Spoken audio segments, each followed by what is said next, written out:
Hello learners, welcome back to the C programming tutorials. Here I Kirti Sharma as an assistant professor from St. Andrews Institute of Technologies and Management. So today we will discuss some topics. Before discussing some topics, we have to recap the previous ones. We have recap here. So we have already discussed the steps to be followed to solve a problem. That is our algorithm. We have already studied about the algorithm in the previous lecture. So, how we can express the algorithms? There are the two ways to express the algorithms by using flowcharts and by using the pseudocodes. We already know about the algorithm. Algorithm is a sequence of steps to be followed to solve any problem, right? So, there are the two ways to express an algorithm. First one is flowchart and second one is the pseudocode as we have already seen here. So we will study them one by one. First, flowchart is a diagrammatically representation as we are seeing here. In order to express this sequence of the steps, that is our algorithm. And second is pseudocode. Pseudocode is an English like language. It is used to express, also used to express the sequence of the steps or our algorithm. Okay. So there are the two things that we have to study today. So first, what about the flowchart? So this is the introductory part about the flowchart. First design of the flowchart when we goes back into the 1945. So John, a well-known personality, John von Neumann, has designed the first kind of flowchart in front of the public. Okay, so flowchart is commonly used as a programming tool that uses different symbols to design a solution to a problem. So it makes it easy to understand the operation to the programmer also. So it's a kind of blueprint of design that is used to solve the problem, a specific problem. Okay, so it's a kind of blueprint of a design in order to solve any specific problem. So this is a formal definition regarding the flowchart.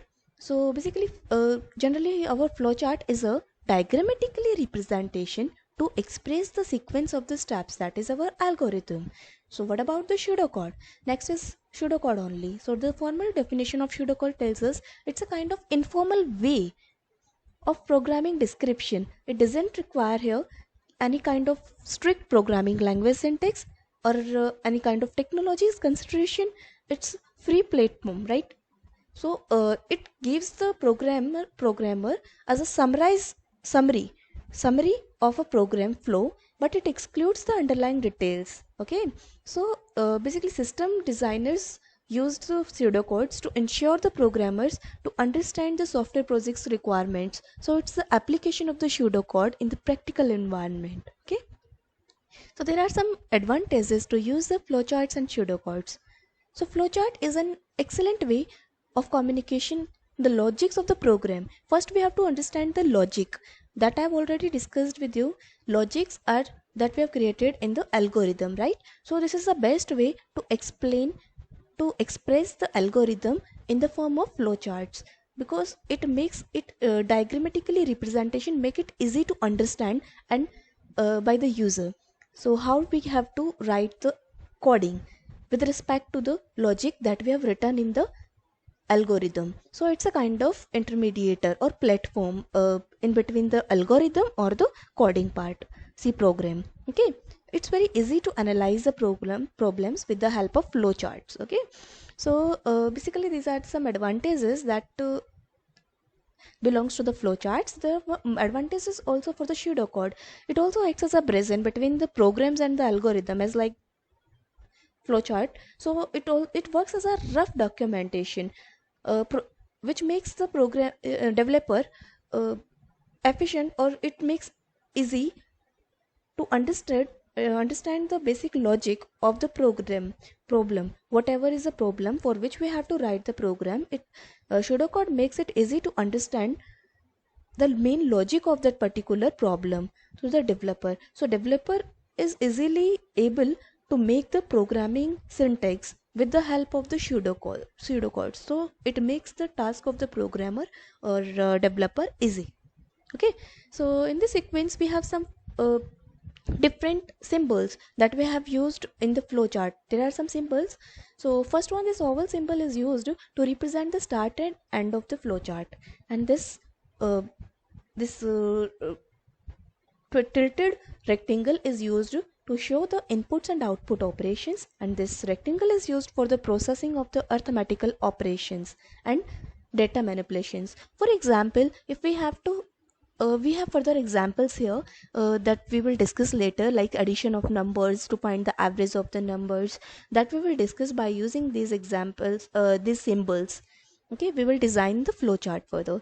There are some more symbols like diamond shaped symbol. This symbol is known as the decision, used for the decision making. Like if you have to decide, take the decision regarding any statement, so either it will be in the form of true or false. There may be the more than two or more alternative options could be there while taking the decision. So that time we have to use the decision making statement and symbol. After that, these arrows, up, down, left, right, these arrow symbols used to indicate the flow of logic, in which direction the logic is moving on. Okay, so there is a question to you, right? So you have to answer it. Just take a take some minutes or take some seconds to think about it. How will you log in to your Facebook account? I think it's a very general question. So you may answer using desktop, using smartphones, using laptops, etc. Yes, you are right. Absolutely correct. And next question goes to write an algorithm to log in to your Facebook account. So you have a problem. You have, what is the problem statement? You have to log in your Facebook account. So next question is, how could you write a algorithm? What will be your algorithm to log in to your Facebook account? Okay. So algorithm to log into the Facebook account, in simple English words, you have to write the algorithm. First step, what it is, you have to go to the just wait for a while, just give me a minute. Yes, so first you have to go to the facebook.com, www.facebook.com. Then you have to enter the login ID and password. Then after, you have to click on login button. Yes, you're right. These are the right steps to log in into the Facebook account. Absolutely right. So we have to use these symbols to draw the some flow chart with some for some problems. Okay, so this is a question mark. There is a question mark. Just think about it. How could you draw the flow chart for that particular problem? Problem was, you have to draw the flow chart in order to solve the problem. That is how you have to log in into your Facebook email, Facebook ID. Okay, so I have already discussed here the steps. So you have to draw the flow chart for that particular algorithm, right, to express this algorithm. So try it once. We will discuss it later. If you are not able to design draw that particular flow chart, we will discuss it. Okay, so take a while, थोड़ा सा time लीजिए और उसके बाद आप execute कीजिए. Okay, so these are the symbols that we have to use here to express the algorithm in form of flowchart. Okay, so basically flowchart generally draws from top to bottom. Okay, so there are some boxes to flowchart that must be connected to the arrows. Okay, so to show the flow of the diagram, in which direction it is flowing. So diagram, all the boxes are connected with the arrow diagrams, arrow symbols that we have already discussed. There should be some terminals or process symbols, right? There will be some general decision making statements will be there, and for which you have to use the decision symbol, diamond symbol, which gives you the answer in the yes or no, on the basis of which you have to draw the further boxes with the help of some arrow symbols in order to show the flow of the diagram. Okay, so next we have some examples to understand the flowchart in better manner. Okay, the problem is you have to add the two numbers. Numbers are already given, 10 and 20 are the numbers. You have to add those numbers. Okay, so algorithm in simple English words is also written here. You can see here, initial, we have defined a symbol here, variable here, sum. Initialize the sum value with the 0. It is a process symbol, right? Enter the inputs, numbers. जो numbers हम enter करने वाले हैं, that is 10 and 20. There are two numbers that we are going to enter here, that we will consider here as input input. Okay, so after adding the two integer numbers, after all you will get a number itself. That's why I have written here input output box. Okay, so by which box you are by which symbol you are showing the input symbol, input number, for with the same symbol you have to write the output number. Okay, so input output symbol is same as we have already discussed. Then after the adding, then we have to store the value in the sum variable. That is also a process to store, and then after at last we have to print the sum value as the output of the problem. Okay, so start, there is a start symbol, right? Then we have to take some process like sum is equals to 0, it's a processing. Then we have to provide the input. Input is shown by this tilted rectangle, enter the values of 10 and 20, and then we have to make the sum, addition of 10 plus 20, and it will be stored into the sum. It's also a process where we are applying the arithmetical operation and we are storing that value in any third variable, right? So we have taken here the sum variable and we are storing this resultant value after applying the operation in the sum variable.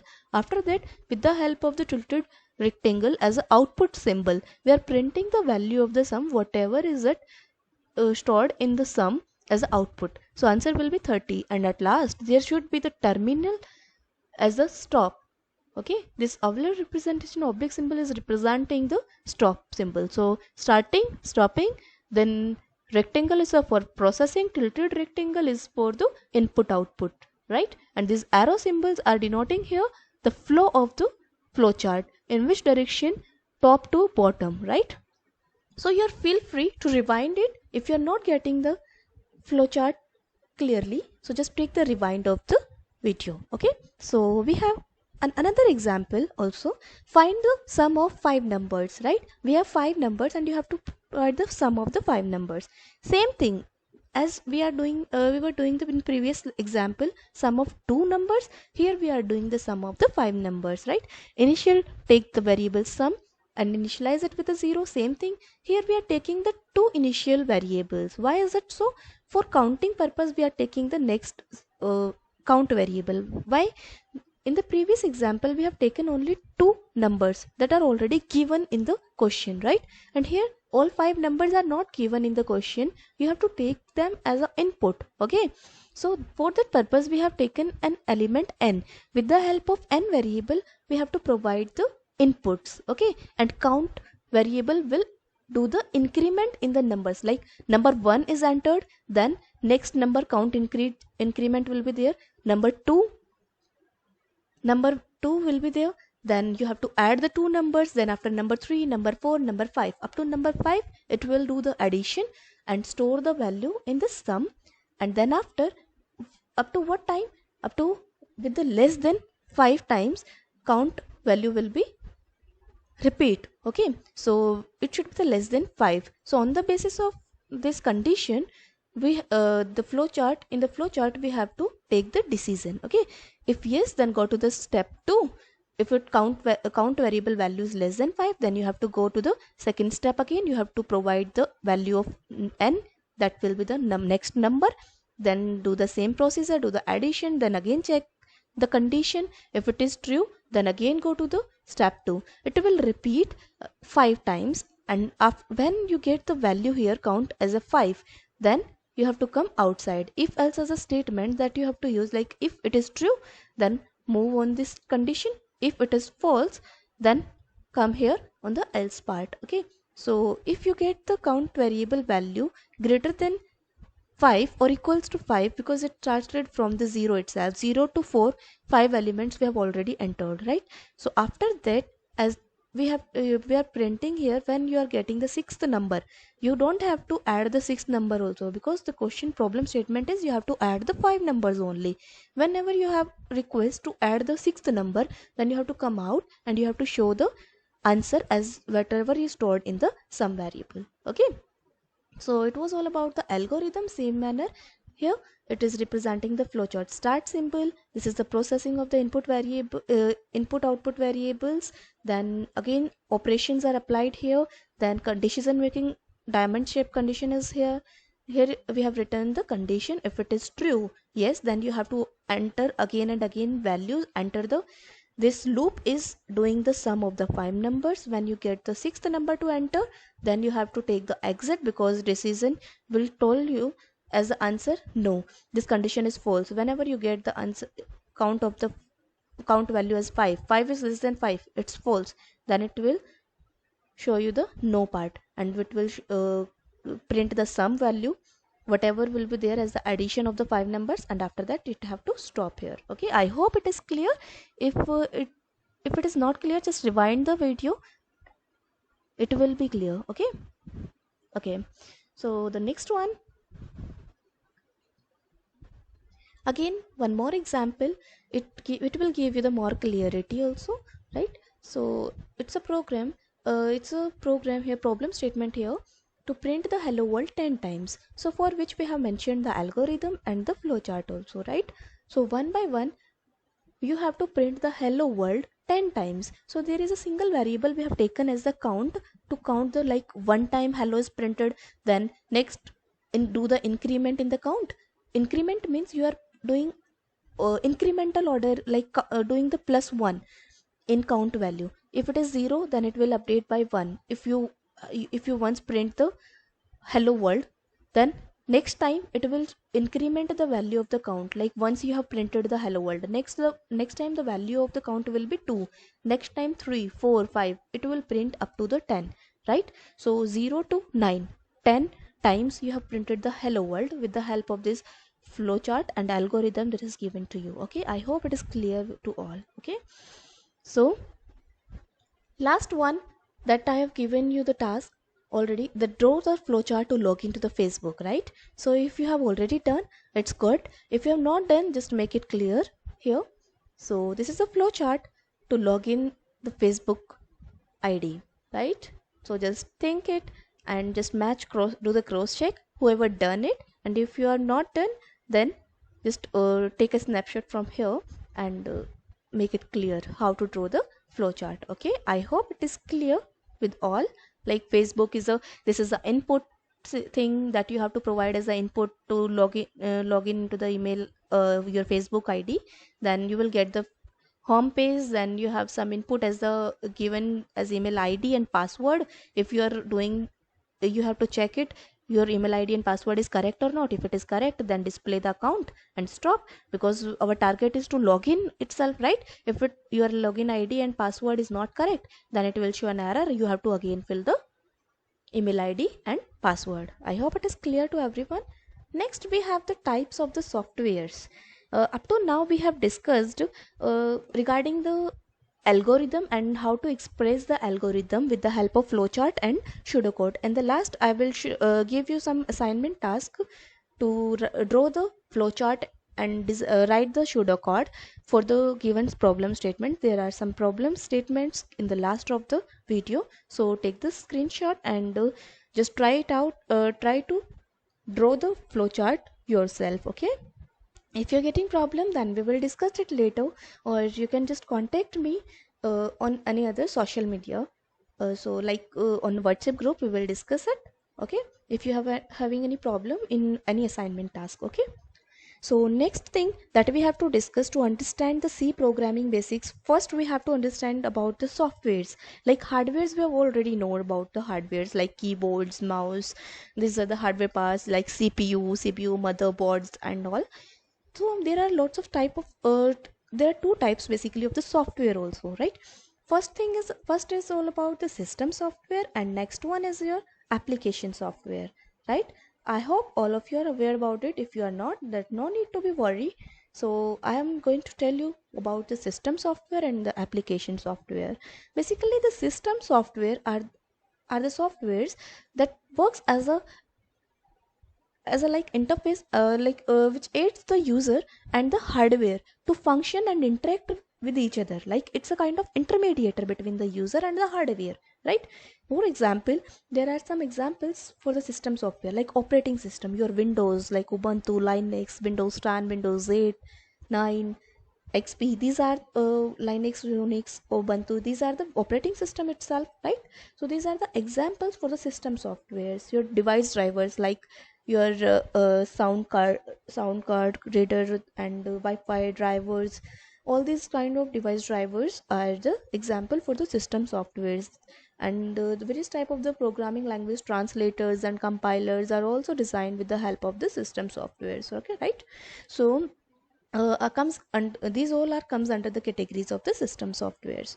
Basically, one more thing here about the system software. System softwares are already pre-installed with your system, like operating system, right? If you are most probably in today's Windows environment, like if you're downloading the Ubuntu, or if you're downloading the Windows 10, there are all the drivers that are pre-installed in your system with the setup, right? All the system softwares, there are the necessity with your operating system. The operating system is also itself a system software. I hope it is clear about the system softwares. Next one we have about the application software, right? So application software is end user programs, right?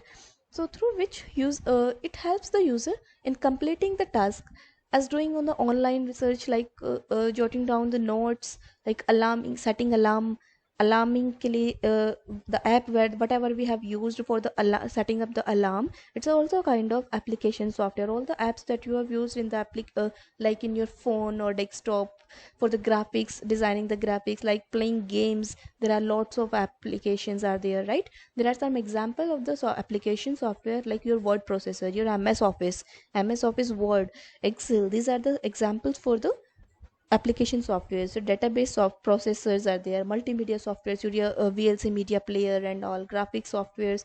These are the examples for the application softwares. I hope the difference between the application software and system softwares, it's clear for all of you, right? So next what we have, there are different types of the translators. First thing that should come in our mind, first question is that why we need the translators, right? Why this topic we are studying? The reason is single, right? We are going to studying the language. What kind of language? Computer language, that is our C programming language, right? So to understand the programming language which belongs to the computer, and who have to understand it?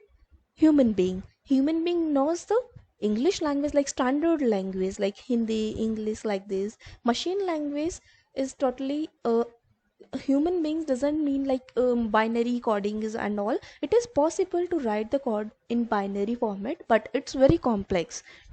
It will be very complicated to write the code in the binary format if coding is at very high pace, right? So to resolve that problem, to get understanding the language of the computer to the human being, and to make the understandable the human language to the computer, this translator is becomes at the intermediator in between the user and the computer, like to understand the human language by the computer and to understand the computer's language by the user. So that is the need of the translator, to understand the computer's language and in user's language by the each other.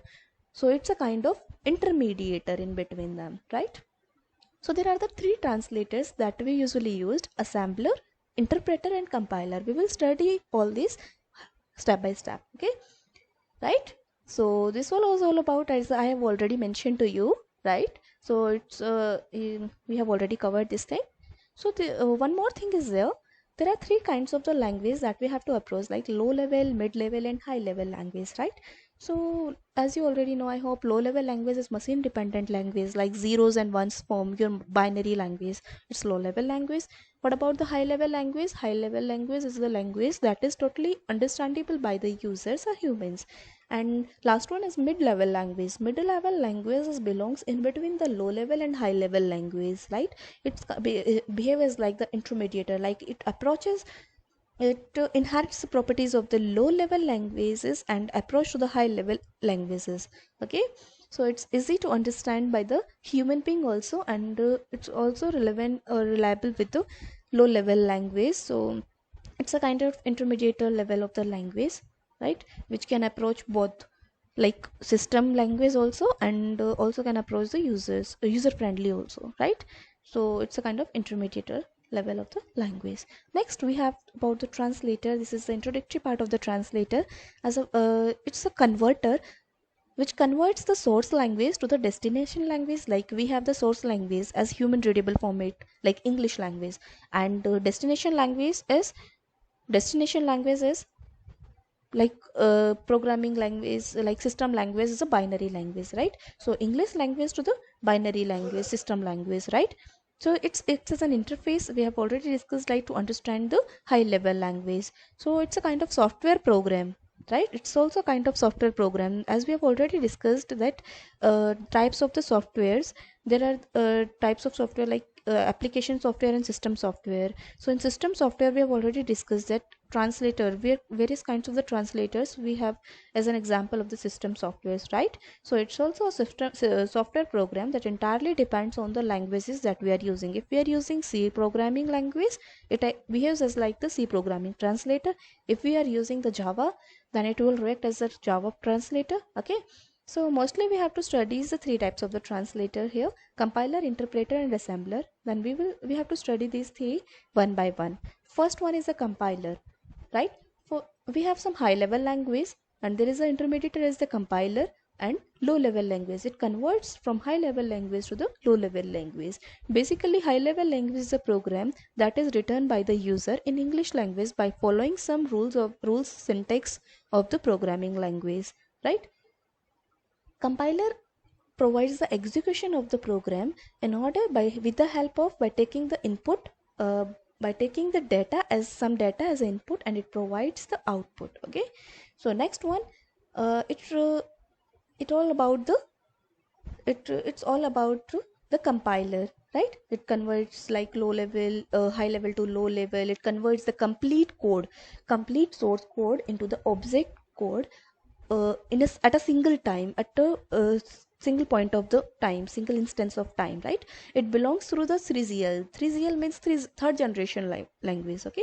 So there are example for the compile like GCC is itself a compiler, Turbo C compilers, Turbo C++ compiler, just in time compiler. It belongs to the Java programming just in compiler. Okay, these are the examples for the compilers.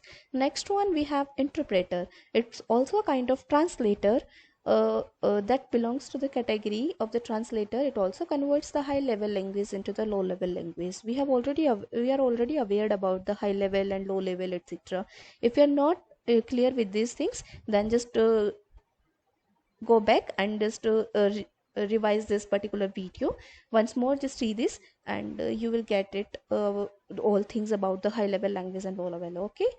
So what it's exactly doing, it's also taking the program as the input. It's in human readable format, like in English form, by following some programming language rules, syntax, etc., right? By following some rules and syntax, users return the program, right? An interpreter interpret that particular program and execute it by with the help of some input data, and it provides the output as a output for that particular program, right? So it was all about the interpreter. One thing, there is a difference between the compiler and interpreter. Compiler compiles the whole source code and converts like compile the whole source code and converts it into the object code at a single instance of time. But interpreter doesn't do this. It interprets the complete program line by line order. It does not interpret the like compile the convert the whole particular source program into the object program. It executes the source program line by line and interpret it line by line and convert it into the low level language. Okay, that is the major difference between the compiler and the interpreter. Okay, so there is an example of the interpreter here. Java virtual machine run by Java bytecodes are used as the interpreter. Like Java use the interpreter. So if you already know about the Java, then you are getting this point. If you don't know, then it's okay. It's an example itself, right? So what about the assembler? The last one is assembler. Assembler generally converts the assembly language in the low level language.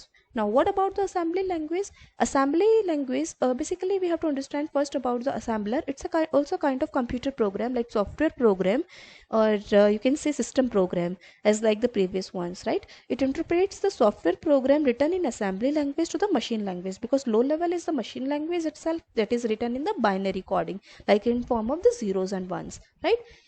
Basically the our assembly language use the mnemonics form. I hope all knows about the mnemonics. Like for example, you have to add the two numbers, so mnemonics add will show the as a mnemonics value, and you after that you have to write the variables. uh, which variable you have to what variable you have to add. For example, I'm writing here add a comma b terminate. What it's mean? Add is the mnemonic that you are using here to add the values of the a and b. This is a numeric representation, mnemonic representation. If you have to subtract, you have to write sub a b. Multiplication mul, mul, a comma b. So it's all about the mnemonics, okay? And this complete mnemonic assembly language is depends on the mnemonics format. So there is a drawback with the binary language, low level language. It's very complicated to write the in the form of zeros and ones. That's why we adapted the assembly language. Assembly language works on the mnemonics form. It's easy, it becomes easy to understand the user to to work on the mnemonics rather than on the zero ones. But still it's very complicated. There are lots of mnemonics there to understand, so it's very hectic also to understand the user to how that much amount of mnemonics and apply them in the programming format. So it's also a hectic task, and that's why we comes with the mid-level languages, and at last we are in today's environment working on the high level language, right? So it's a hierarchy in order to make the formal kind of interaction with the computers and easy conversation with the system by the user, okay, in the form of coding by following the high level languages that we are following in today's environment, right? It was all about the in translators, like we have discussed the three types of the translators there: uh, compiler, interpreter, and assembler. So first we have discussed here about the algorithm, expression way, two ways, flowchart, and pseudocode. After that we have discussed the types of software, and at last we have discussed three types of the translators here with the need of the translator itself, why we need the translator and their types of the translator. Each of the working we have understood very well. Now further we will use these types of the translator in the programming language that we are going to learn from next lecture onwards, okay? So be ready, and before that you have a task. I'm giving you a task that you have to perform. What it is, you have to draw the flowchart for these particular problems that I'm assigning you as assignment. So if you're getting problem, then we will discuss it as I have already mentioned here. Just take the screenshot of these things, this task, and do it yourself. We will do continue with in next lecture we will do continue with the introduction of the C programming. So thank you, have a nice day.